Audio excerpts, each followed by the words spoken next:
السلام علیکم رحمۃ اللہ. جادو کے ذریعے جادو کا علاج کیا جا سکتا ہے. لوگ کہتے ہیں جی بیماری ہے، اب تکلیف ہے، کوئی نکلنے کا راستہ نہیں ہے، تو ہمیں راستہ بتائیں کیا کریں ہم. لیکن جادو کے ذریعے جادو کا علاج کرنا کہیں بھی درست نہیں ہے. لوگ کہتے ہیں جی آخری حل، یعنی شریعت نے تو ہمیں اجازت دی ہے نا کہ کوئی بھی مطلب اگر جان بچانے کے لیے تمہیں کوئی راستہ نظر آ رہا اور تمہیں یعنی حرام بھی کھانا پڑتا ہے یا کوئی بھی اس طرح کا معاملے میں بھی انوالو ہونا پڑتا ہے تو ہو جاؤ. تو بھائی یہ اس وقت کے لیے نا جب آپ کے پاس کوئی اور راستہ نہیں ہے. یہاں پر تو راستے ہیں. اور دوسری چیز یہ وہاں وہ کیٹیگری نہیں ہے.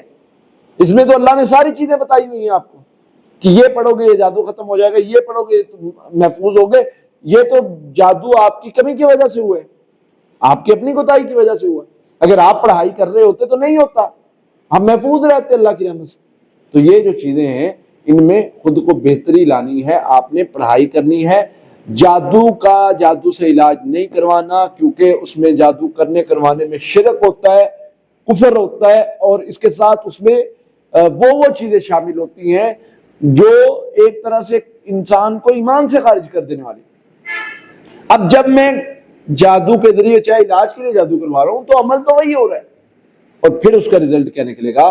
پھر اس کا رزلٹ یہ نکلے گا کہ میں جو بھی عمل کروا رہا ہوں چاہے اپنے بھلے کے لیے کروا رہا ہوں، وہ جتنی خرافات ہو رہی ہیں، جتنی توہین ہو رہی ہے، جتنی گناہ ہو رہا ہے، جتنا بڑا عمل ہو رہا ہے، اس کا برابر کا شریک ذمہ دار میں بھی ہوں.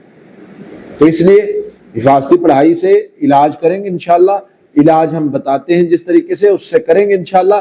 آپ اس چیز پر آئیں نہ کہ ادھر جادو کے ذریعے علاج کروانے سے وقتی فائدہ ہو سکتا ہے، شاید ہو جائے، پکا نہیں، اور وقتی بھی کسی کسی کو ہی ہوتا ہے. یہ شر ہے، اس میں خیر نہیں ہے. اللہ تعالیٰ سے دعا اللہ تعالیٰ ہمیں سمجھنے کے عمل کرنے کی توفیق عطا فرمائے.